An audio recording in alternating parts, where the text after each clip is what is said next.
İman degenimizde.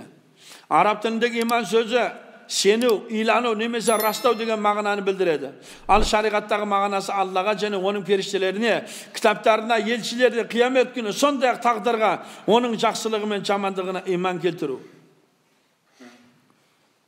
Sonday adamlar кездестірдік. 30-40 жылдан бері намаз оқиды. Мен сенде түсінбеймін деп қояды. Періште дейсің. Кім ол деп қояды. Мен вообще сенбеймін оған дейді. Бітті де. Міне бітті. Түсініңіздер ме? Қараңыздар. Allah'a iman keltiru жаратушы Allah'ın бар екеніне, және оның жалғыз ешқандай серігі жоқ екеніне шүбһасыз сену деген білдіреді. Оның періштелеріне iman келтіру қараңыз. Allah Teala'nın жаратқан періштелерinin şüphesiz senu. Onlar Allah Teala'nın buyruqlarına karşı kelmeydi. Ol ne buyursa soну бұлжытпай орындайтын құрметті құлдары.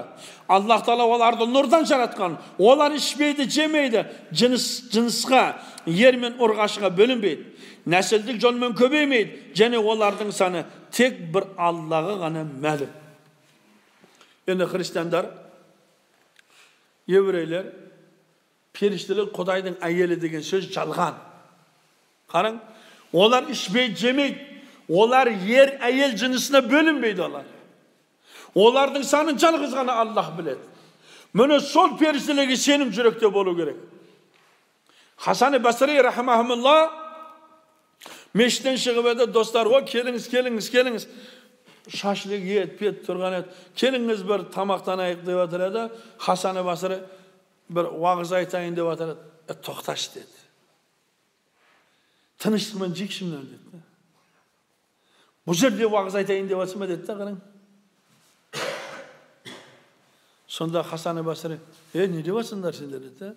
Сендер екі жеркелеріңде Керам мен Катибенің барына сенбейсіңдер ме деді. Қараң. Бізде де солай да. Құдай тамақта ең сөйлейінізден тоқта ауқат жеп алайық дейді. Құран оқың болды, амин да болды. Тойда сен Құран оқың дұрыс емес, уағыз айтың дұрыс емес. О кезде билеу керек, қайнау керек, ішу керек ол кезде де. Міне адамдардың соншалық түсіні. Тіптен намазхандардың өзі сондай бар.